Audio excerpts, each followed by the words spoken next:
brothers and sisters. Our devotion for today is taken from the book of Luke, chapter 10, verses 30 to 32. It says, "Then Jesus answered and said, A certain man went down from Jerusalem to Jericho and fell among thieves, who stripped him of his clothing, wounded him, and departed, leaving him half dead. Now by chance a certain priest came down that road, and when he had saw him, he passed by on the other side. Likewise a Levite, when he arrived at the place, came and looked and passed by on the other side."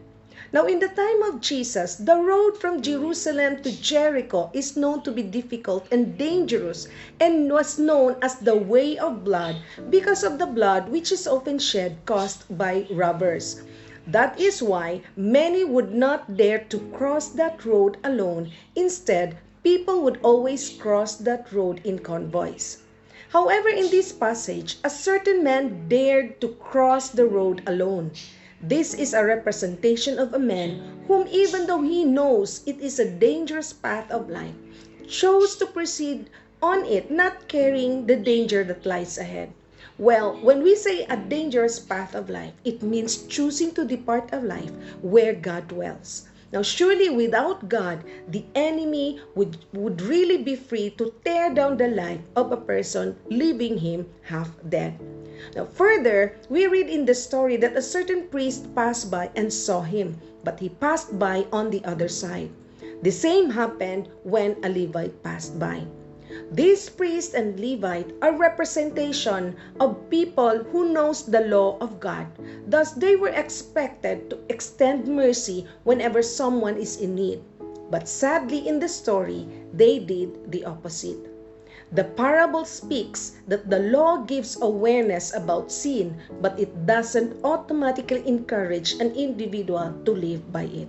The law simply guides man of his duty and then declares him accountable if he will not do it. Now, if we read the whole context from verse 25, Jesus wanted to take the lawyer into a true picture of his own sinfulness. Jesus wanted him to stop justifying himself based on his standards and his knowledge of the law, but instead reflect on his way of living based on his application of the law that he had a good knowledge of. Now, in this passage, it tells us that it is indeed good to have a very good knowledge of the law of God, but it is not enough. We need the Holy Spirit to guide us and help us apply it in our lives so that we would know who our neighbor is and show them mercy.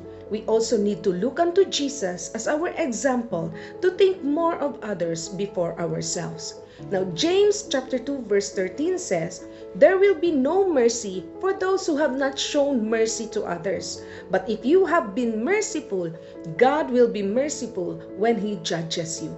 Have a blessed day, merciful people of God. God bless us all.